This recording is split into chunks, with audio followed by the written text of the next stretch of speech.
穿越到古代后，我绑定了个奸臣系统，只要败坏国运，就能获得巨额奖励。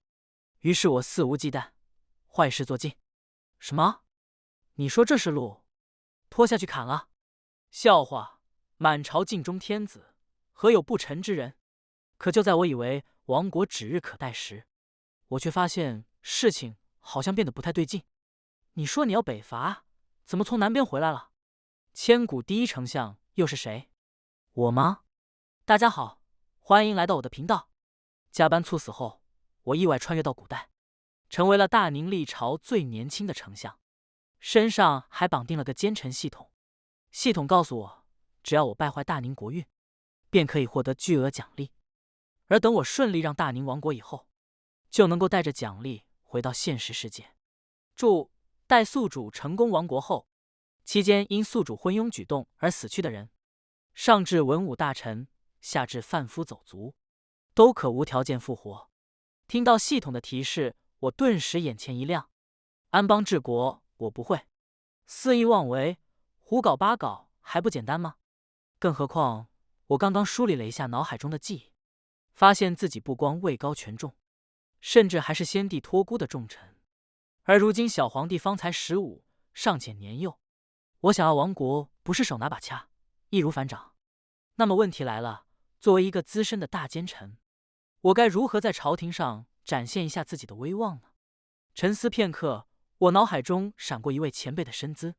于是翌日早朝时，我特意牵了一头梅花鹿走进朝堂，其他官员面面相觑，都不知我此举为何。端坐在龙椅上的小皇帝缩了缩身子，似乎对那头梅花鹿有点胆怯。他旁边的黄公公眉头紧锁，质问道：“陆启明，你好大的胆子，怎敢将一头鹿带到朝堂上来？若是不慎惊扰到了陛下，你担当得起吗？”这位黄公公官至中常侍，是小皇帝身边最受宠幸的宦官，也是我首先要铲除掉的对象。黄公公，您怕不是老眼昏花了？这是我准备进献给皇上的千里马，怎么会是鹿呢？此言一出，朝堂上顿时陷入一片死寂。黄公公先是一愣，随后怒喝道：“陆启明，你在胡说八道些什么？这分明是鹿，哪里是什么千里马？”我当即沉下脸来，大声呵斥道：“放肆！你一个阉人也敢质疑本相？”紧接着，我便跪倒在小皇帝面前，装作无比痛心的模样，说道：“陛下，您看看您身边都是些什么人？区区一个宦官，居然都敢在朝堂上质疑当朝丞相。臣可是先帝钦点的托孤重臣，他今天敢质疑先帝，质疑微臣，明天是不是就敢欺君？后天是不是就敢造反了？”我这番话义正言辞，情深意切，不光是龙椅上的小皇帝，就连周围的其他大臣也全都懵逼了。啊，这！黄公公闻言脸色一变，连忙跪下请罪：“陛下明鉴，老奴绝无此意啊！”我止不住冷笑一声，继续道：“陛下，您身为一国之君，龙体尊贵，放任如此贼子乱臣留在身边，殊为不妥。以微臣之见，还是拖下去砍了吧。”我的语气看似恭敬，实则带着不容忤逆的坚决。黄公公神情大变，声音都变得尖利起来：“陆启明，你休要血喷人！老奴对先帝、对陛下都是忠心耿耿，何曾有过逆反之心？”小皇帝也被我这突如其来的发难吓住了，他小小的身体在龙椅里缩得更紧，可怜巴巴地看向朝堂下的其他臣子。然而整个金銮殿内鸦雀无声，没有一个人敢回应他。我满意的环视一周，我相信朝中的诸位同僚应该都是和本相一样的想法吧。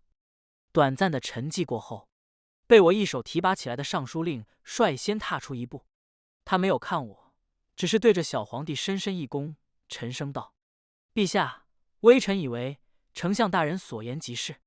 黄公公殿前失仪，质疑首辅，惊扰圣驾，其行确有不臣之嫌。”很快，朝堂上响起此起彼伏的附和声，满朝文武有一大半都站到了我这一边。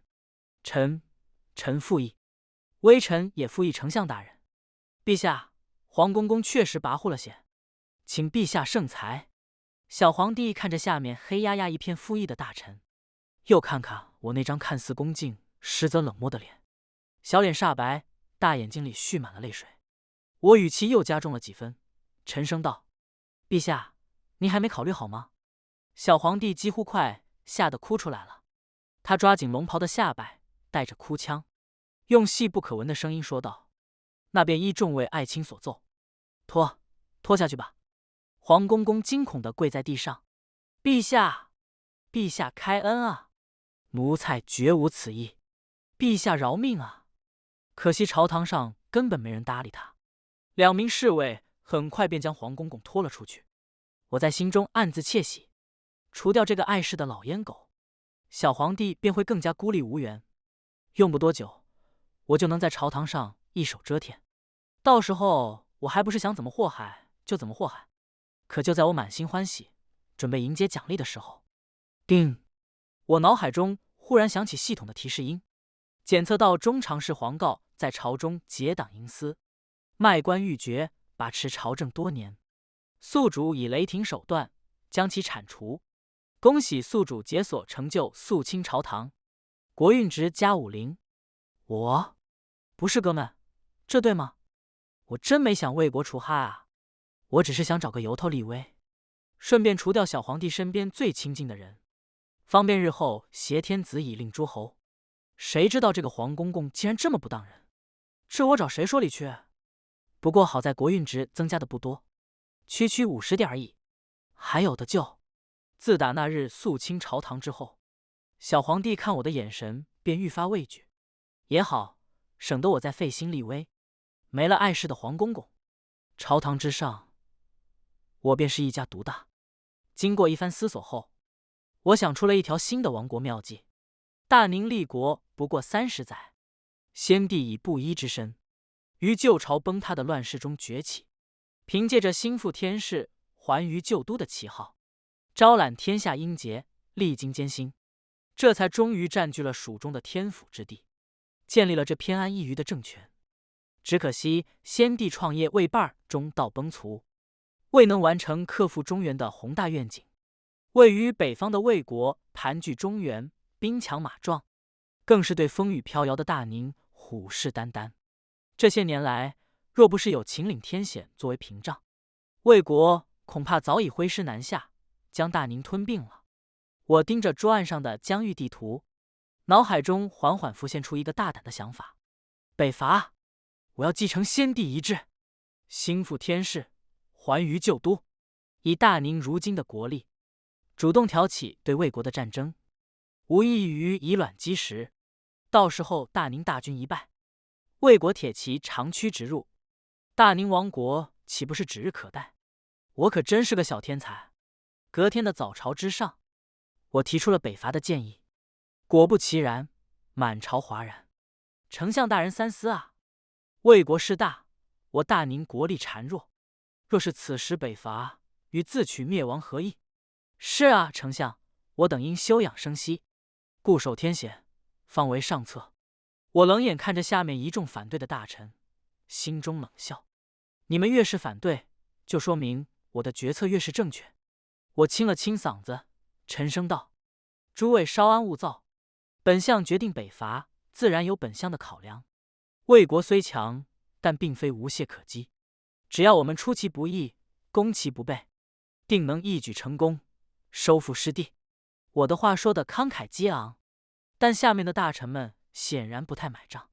一位须发皆白的老臣颤颤巍巍地站了出来，痛心疾首道：丞相大人，您这是要将大宁推向万劫不复的深渊啊！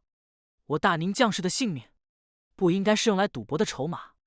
我脸色一沉，呵斥道：放肆！本相一心为国，何来赌博一说？我看你就是危言耸听，动摇军心。来人，给我拖下去，听杖20。此言一出，朝堂之上顿时鸦雀无声。眼看那位老臣被侍卫粗暴地拖了下去，嘴里还呜咽着国贼、社稷威仪的含糊字眼。说实话，我心里也闪过一丝不忍。我知道他是个真正的忠臣，是真心为了大宁的江山社稷着想。他说的每一个字都站在大宁的立场上，无可指摘。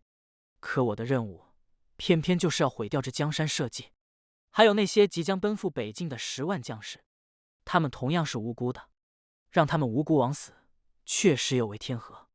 但想到系统最初的承诺，我还是强迫自己狠下心来。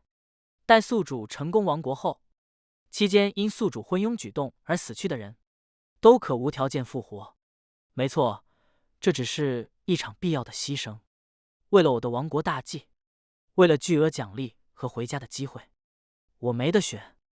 等我完成任务，这些牺牲的将士们都会回来，大宁依旧是那个大宁，只不过是换了个丞相而已。我这样安慰着自己，心中的那点愧疚感也随之烟消云散。我收敛心神，脸上再次挂上冰冷的面具，环视朝堂，语气森然地问道：“还有谁有异议？”满朝文武，无论是真心反对还是假意迎合，此刻都低下了头，不敢与我对视。整个金銮殿内死一般的寂静。我满意的点了点头，继续说道：“既然无人反对，那北伐之事就这么定了。至于大将军的人选，我故意顿了顿，吊足了众人的胃，然后看向大殿角落里站着的那个锦衣少年。他今年不过20，是皇后的弟弟，也是京师里出了名的纨绔子弟，经常流连于青楼赌坊一类的场所，看起来一副蔫头耷脑、弱不禁风的模样。让他领兵打仗，别说北伐了，恐怕连军队都带不出蜀地，简直就是我亡国大业的最佳人选。就你，霍子龙！”这几个字一出，比刚才提出北伐还要令人震惊。朝堂之上瞬间炸开了锅。霍子龙？哪个霍子龙？还能是哪个霍子龙？不就是皇后娘娘的亲弟弟，那个只知道吃喝玩乐的国舅爷吗？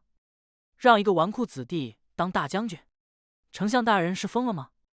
就连龙椅上的小皇帝也忍不住开：“丞相，或救救他，他从未带兵打过仗，恐怕难以胜任啊。”检测到宿主任人唯亲，国运值减100。我心中暗笑，要的就是他难以胜任，不然我这仗怎么输啊？这仗不输，我怎么亡国？但我表面上还是摆出一副语重心长的样子，对着小皇帝苦婆心的解释道：“陛下此言差矣。所谓英雄不问出处，少年方显本色。本相钦点的将军，就是要天生富贵，从不受拘束，怎么打都能赢。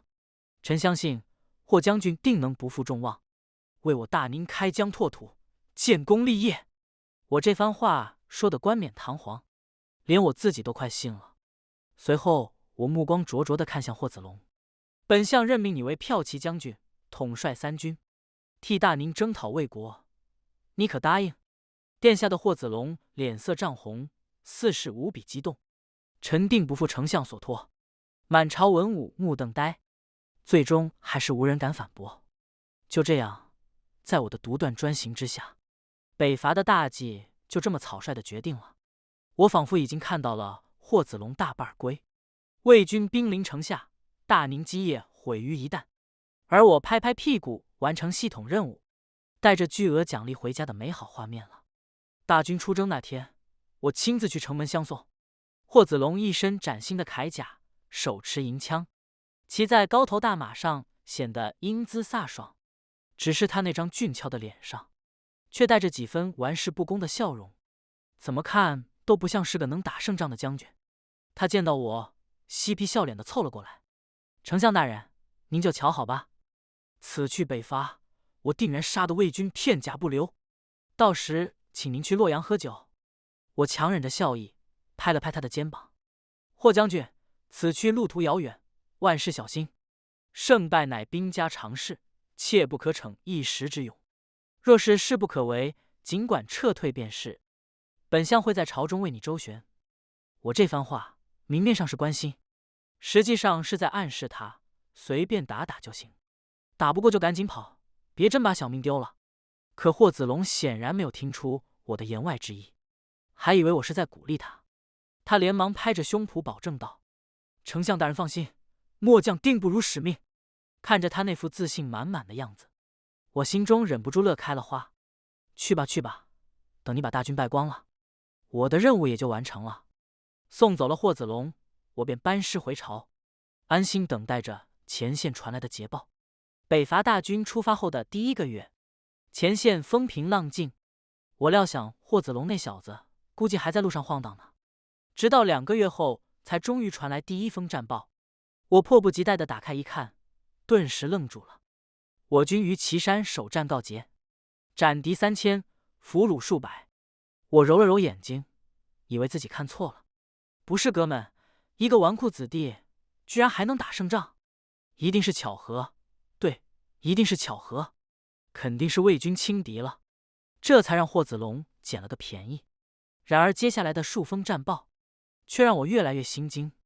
丞相，我军攻克天水，收复南安，安定3郡，关中震动。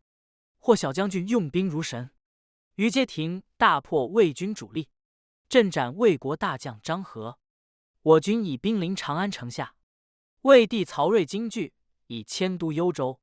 看着一封封雪片般飞来的捷报，我彻底懵了。这剧本不对啊！说好的以卵击石呢？说好的全军覆没呢？怎么就势如破竹，快要打到人家老家了？那个霍子龙不是个一无是处的废柴吗？怎么摇身一变成了用兵如神的军事天才了？我百思不得其解，连忙派人去打探消息。很快，派出去的人就回来了。他告诉我，霍子龙根本就不是什么纨绔子弟，他从小就对兵法韬略极感兴趣，常常通宵达旦地研读兵书。他之所以伪装成一副玩世不恭的样子，就是为了麻痹朝中众人，不让自己卷入朝堂的纷争之中。而这次北伐正给了他一个大展拳脚的机会。听完手下的汇报，我如遭雷击，愣在原地。好家伙，合着我千挑万选，居然选了个扮猪吃老虎的绝世将才。与此同时，系统的提示音在我脑海中疯狂响起：检测到宿主慧眼识珠，启用将才，北伐大业势如破竹，国威大振。恭喜宿主解锁成就开疆拓土，国运值加200。检测到大宁军队士气高昂，万众一心。恭喜宿主解锁成就军心所向，国运值加150。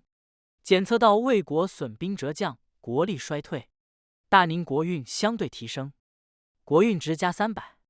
我听着脑海中不断上涨的国运值，眼前一黑，差点没晕过去。尼玛的，这还怎么玩？现在的国运值比我刚穿越过来的时候还要高。我瘫坐在椅子上，生无可恋。而朝堂之上却是另一番景象。曾经反对北伐的大臣们，如今一个个都对我歌功颂德，赞不绝。丞相大人高瞻远瞩，慧眼识珠，真乃我大宁之幸啊！是啊，若非丞相大人力排众议，我大宁何来今日之盛况？霍小将军少年英雄，丞相大人亦是千古第一的贤相。我听着这些阿谀奉承之词，只觉得无比刺耳。千古第一贤相，我吗？可我只想当个奸臣，亡国回家啊！就连龙椅上的小皇帝，看我的眼神也从畏惧变成了崇拜。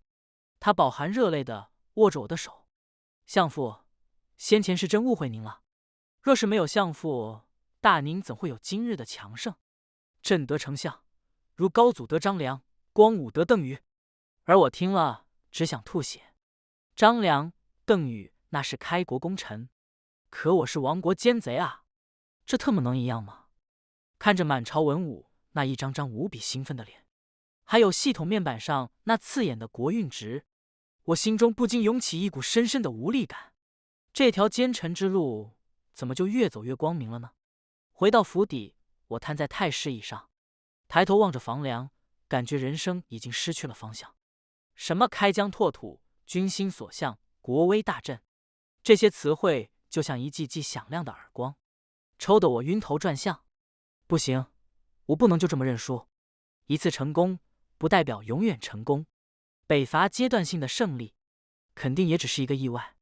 只要我持之以恒的作死，总有一天能把大宁国祚给做没了。我从椅子上猛地坐起，眼中重新燃起了熊熊斗志。既然一条路走不通，那就双管齐下。军师上，霍子龙那小子，我暂时动不了他，但打仗打的是什么？是钱粮，是后勤。只要我把大宁的经济彻底搞垮，前线数十万大军不就成了一盘散沙？到时候别说继续北伐，不哗变，就算他们忠君爱国了。而另一边，小皇帝这棵幼苗也不能放过。他现在崇拜我，正好方便我把他往歪路上引。只要我把他培养成一个彻头彻尾的昏君，还怕这江山不垮吗？等到大宁经济崩溃，君主昏庸，双管齐下，神仙也救不了。我不由得为自己的周密计划感到得意，嘴角勾起一抹阴冷的笑容。结，等着吧，大宁，我陆启明定要让你亡在我手里。翌日早朝，我一反常态，对前线高歌猛进的局势表达了深切的忧虑。我装作一脸沉痛的开道：陛下，或小将军虽连战连捷，然我军战线拉得过长，后勤补给已是疲于奔命。如今我大宁国库日渐空虚，恐难以为继啊！此言一出，朝堂上顿时安静下来。一名武将出列，不解地问道：丞相大人，前线不是打了胜仗吗？为何还要自乱阵脚？我瞥了他一眼，心中冷笑，脸上却是一副孺子不可教也的痛心表情。糊涂！光打胜仗有什么用？就算我们收复了失地，可那些地方连年战乱，百姓流离失所，短时间内非但不能提供赋税，朝廷还要拿出大笔钱粮去安抚赈济。这一来一回，国库的亏空有多大？你们可曾算过？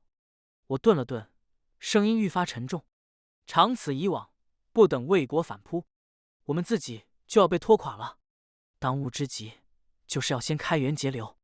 我这番话掷地有声，大义凛然。朝堂上的大臣们相互对视一眼，一时间竟无人反驳。其实所谓的节流只是个幌子，我真正的目的是开源。我准备用最粗暴的方式把民间财富榨干，将大宁百姓逼上绝路。我清了清嗓子，抛出了自己的核心计划。为解国库之危，臣有3策：其一，凡我大宁境内所有商贾，皆须按其总资产抽税30%，以充军资；其二，自古皇亲国戚、宗室功勋，皆有免税之权。然国难当头，匹夫有责，臣恳请陛下拟旨，宗室功勋一体纳粮，与民同担。这套组合拳一打出来，整个朝堂上瞬间炸开了锅。这哪里是安民之策，这分明就是乱国之法。什么？抽30%？这跟明抢有何区别？丞相大人三思啊！此举无异于杀鸡取卵，会动摇国本的。宗室一体纳粮，这不合组织啊！朝堂上反对的声音此起彼伏，尤其以那些宗室外戚最为激烈。我冷眼旁观，心中乐开了花。对，就是这个效果，把商贾和权贵都得罪光了。他们不给我下绊子，不联合起来造反，那才是见了鬼了。小皇帝也被我的提议吓得不轻，怯生生地说：相父，这税是不是太重了些？我当即摆出一副无比痛心的模样，对着龙椅深深一拜：陛下，此言差矣，正因税重，方显我大宁万众一心，共克时艰之决心。若连朝中重臣、皇亲国戚都不愿为国分忧，又如何能让天下百姓幸福？难道我们要眼睁睁看着前线将士们浴血奋战，而后方却连粮草都供应不上吗？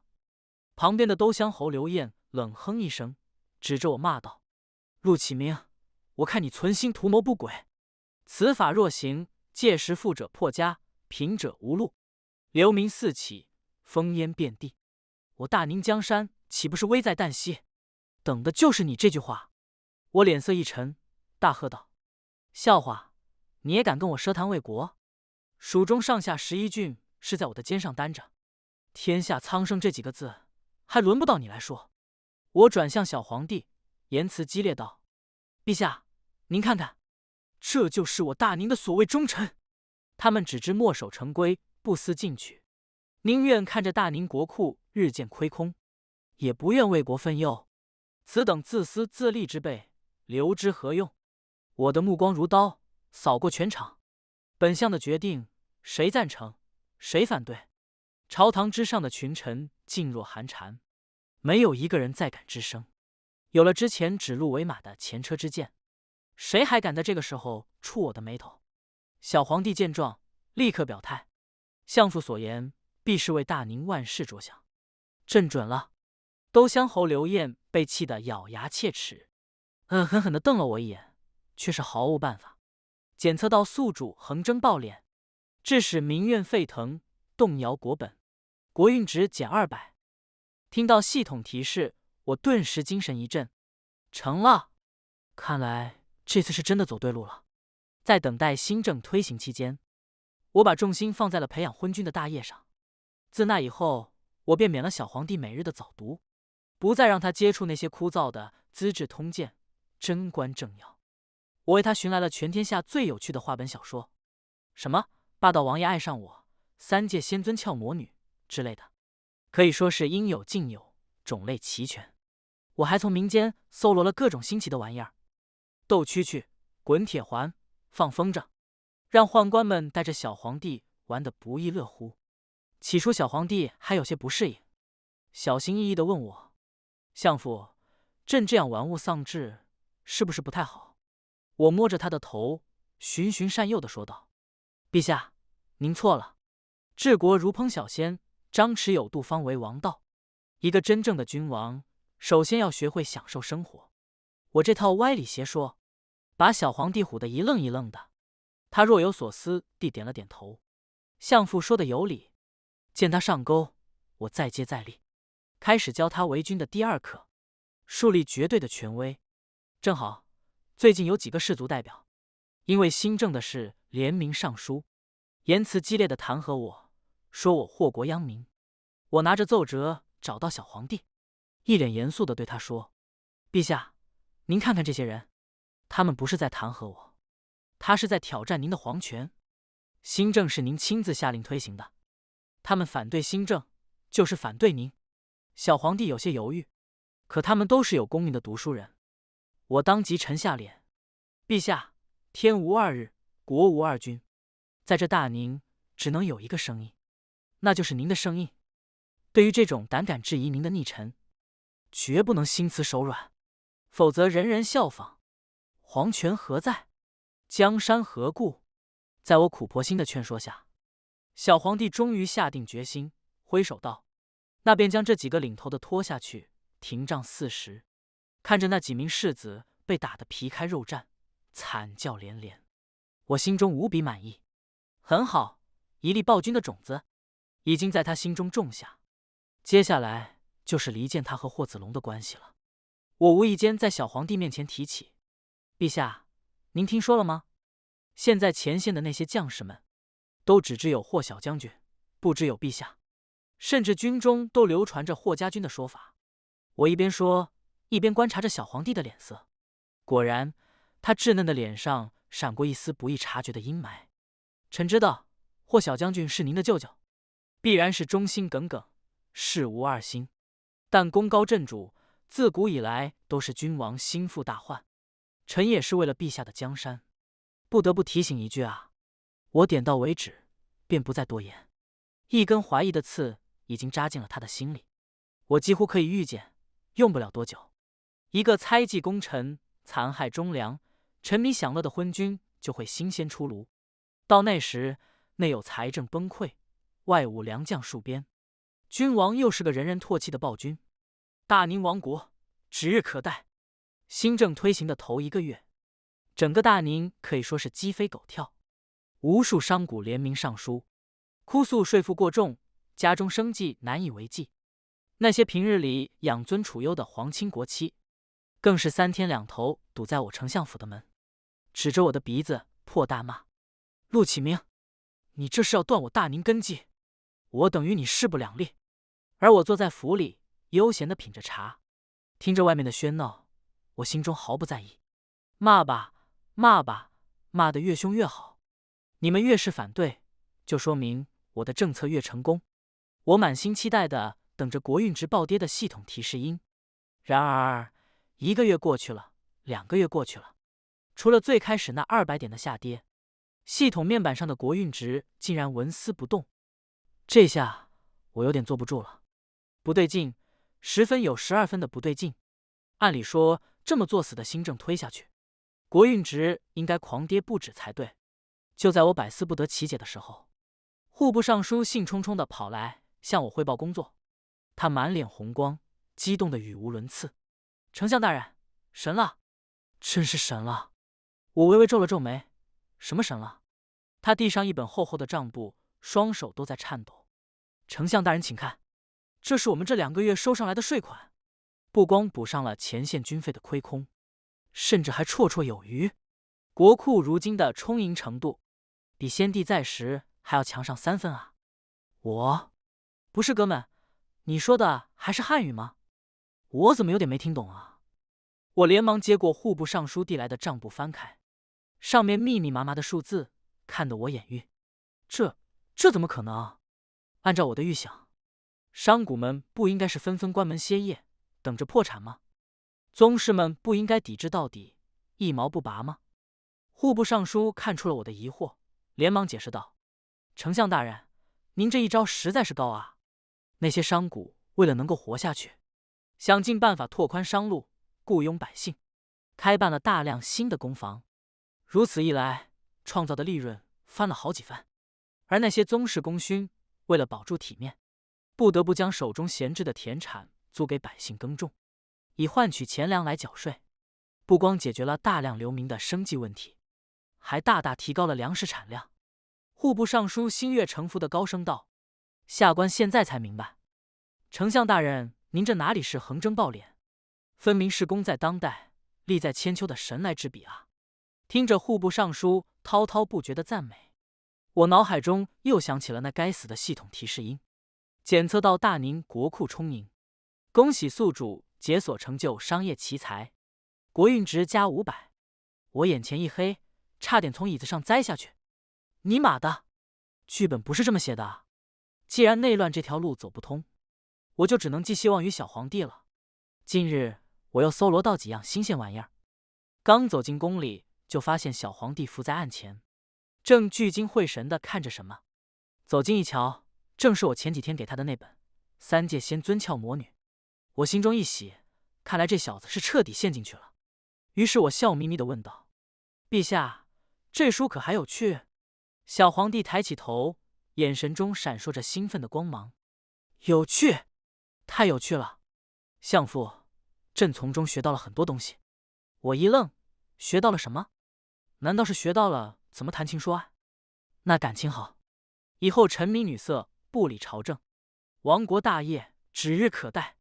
谁知小皇帝一脸严肃地指着书页说道：“相父，请看，这魔尊为了统一魔界，先是分化拉拢了几个小的魔君部落，然后集中力量打垮了实力最强的那个。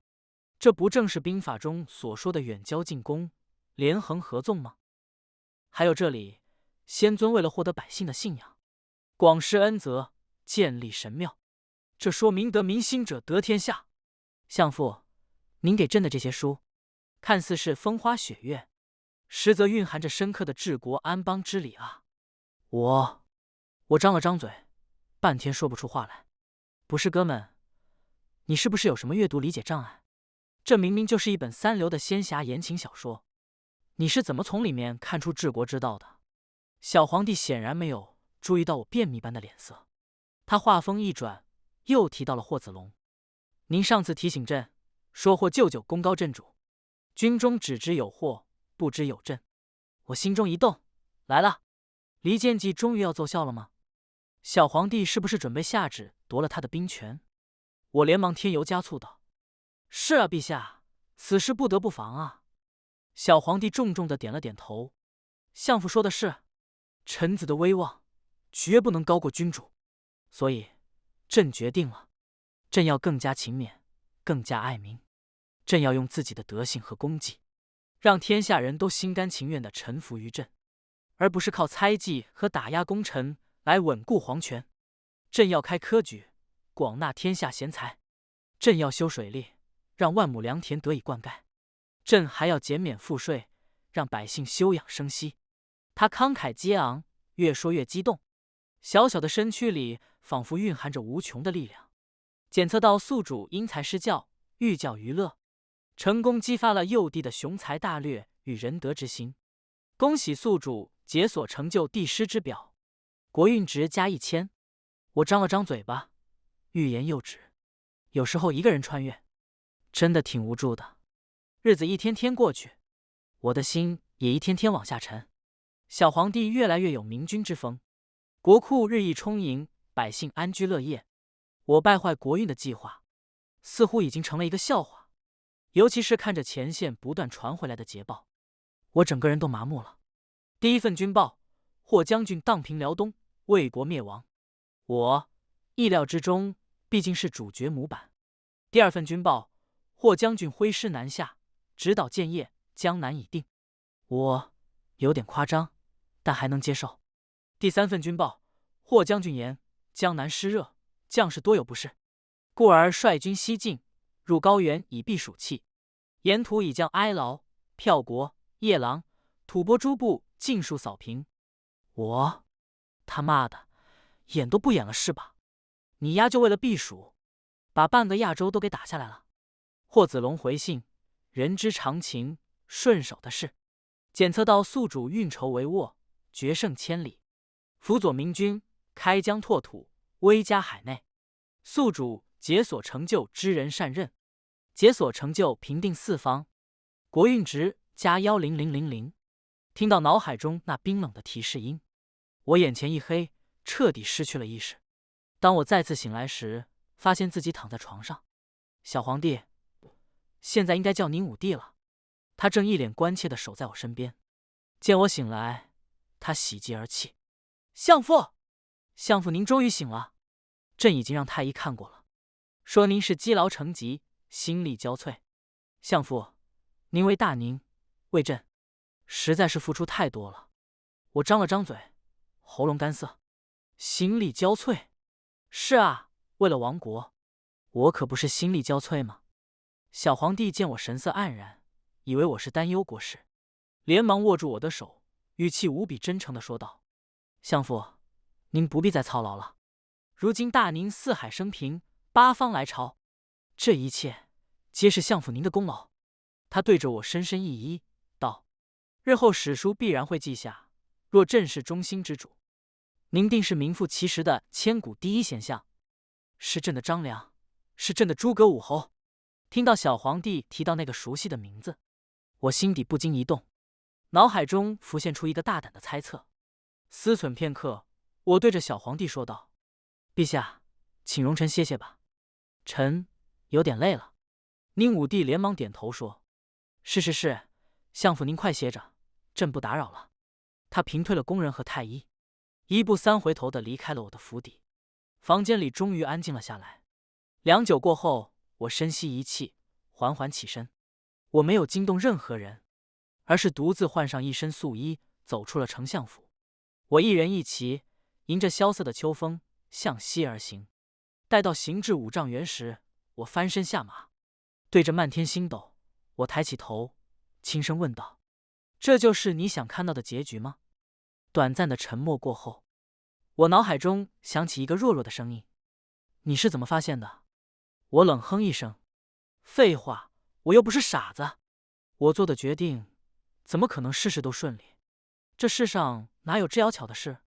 我顿了顿，一字一句地说道：我所做的选择，最后得出的结果，其实都是你想看到的，对吧，丞相？系统沉默许久，终是叹了气。一阵微风卷起地上的黄沙，迷了我的眼。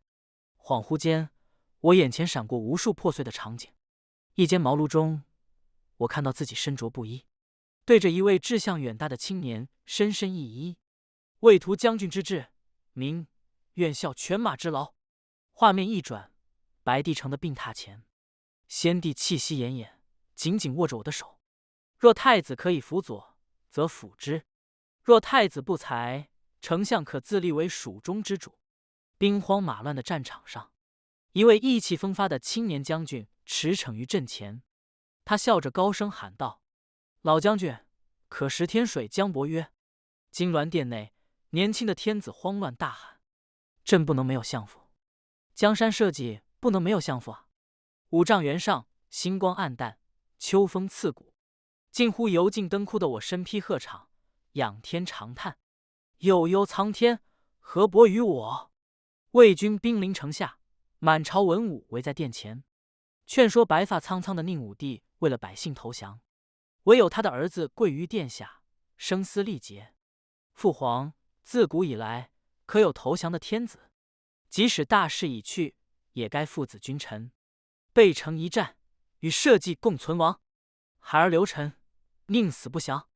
一位须发皆白的老将军被乱兵围困，他力竭倒下，终喃喃：“我计不成，乃天命也。”又不知过了多少年，洛阳城内歌舞升平，已是垂垂老矣的宁武帝，脸上带着痴傻的笑容，对着上位者说道：“此间乐，不思蜀也。”可等到夜深人静，回到府邸的他，却从贴身衣物中偷偷展开一封早已泛黄的信，上面只写着短短一行字：“愿陛下忍数日之辱，臣欲使社稷危而复安，日月忧而复明。”五丈原上掠过的秋风，还是有几分刺骨的。再回过神，眼前破碎的画面渐渐隐去，五丈原的秋风仿佛带着千年的悲凉，吹得我衣衫猎猎作响。我依旧站在荒凉的五丈原上，可刚刚那身临其境的怅然与遗憾，却依旧沉甸甸地压在我的心。脑海中的声音带着一丝沧桑与疲惫，兴许是执念太深，我才化作了那所谓系统之物。先生，你自后世而来，我想问问先生，难道天命当真如此吗？难道我终其一生也难偿夙愿吗？我一时哑然，不知该如何作答。这个问题太沉重了，沉重到跨越了千年的时光，依然压得人喘不过气。良久，我才重新开道：“丞相，你可能还不知道，千百年后，从来没有人觉得你失败了。”我转过身，目光变得极为坚定，像是在与一个真实存在的人对话。明知不可为而为之，便是后世最敬佩你的地方。你已经做到了人臣的极致，无愧于先帝的托付，无愧于蜀中的百姓，更无愧于自己的内心。所以，别再问什么天命了。我轻轻地说道，语气中带着一丝颤抖：“丞相，你从来都没有输给过天命，你只是太累了。你已经做得够好了，丞相，真的已经够好了。”我顿了顿，声音变得更加柔和。而你心心念念的那个孩子也尽力了，在那样一个绝望的境地里，他也做到了他能做到的一切。丞相，他没有让您和先帝失望。随着我的话音落下，风似乎也停了。我脑海中的那个声音沉默了许久，最终化作一声悠长的叹息，满是释然。我眼前仿佛出现了一个手持羽扇的身影，他向我深深一揖，拱手道：“多谢先生愿意陪民演完这场戏，只可惜黄粱一梦中须醒。先生，有缘再见。”微风乍起，漫天黄沙，吹得我睁不开眼。当我再次睁开眼时，闻到的是一股熟悉的消毒水味，耳边是仪器滴滴作响的声音。后来医生告诉我，我因为长期劳累过度导致深度昏迷，经过抢救，奇迹般的活了过来。出院后，我辞掉了那份要命的工作，用积蓄好好给自己放了一个长假。鬼使神差的，我买了一张去蜀地的机票，走在那片熟悉的土地上，看着历史遗留下来的古迹，一切都恍如隔世。逛博物馆时，我被一个新设的展厅吸引了。展厅的主题是大宁王朝，一个被尘封的统一盛世。我愣住了。展柜里一幅辽阔的疆域图上，大宁的版图囊括了整个中原，甚至延伸到了西域和南洋。史料记载，宁武帝天纵奇才，仁德爱民，在千古第一贤相陆启明的辅佐下，大宁国力蒸蒸日上，最终荡平陆河，建立了一个前所未有的强大王朝。而旁边的独立展柜更是吸引了所有人的注意，那里围满了记者和学者，议论声此起彼伏。我挤过去一看，发现展柜里是一份竹简，介绍上说这是近日于丞相衣冠冢旁新出土的一封丞相临终前写下的亲笔信。那封信没有抬头，内容很短，像是写给一个不存在的人。您幸承先生之力，得见汉室复兴，山河一统，汉未与先生当世一物，共饮杜康。然明知夙愿已了，再无挂念。苍天不负，死亦无憾。启明绝笔。那一刻，跨越千年的时光，我仿佛又看到了那个在朝堂之上，为了北伐大业，舌战群儒的孤臣，也看到了那个在白帝城，受先帝托孤，泪洒衣襟的重臣。他一生的悲怨，一生的执念，终于在另一个时空里，被我这个不着调的奸臣画上了圆满的句号。我站在人群中，看着那封信，笑着笑着，不自觉的泪流满面。全文完，感谢您的观看，每天上新精彩故事，喜欢就订阅吧。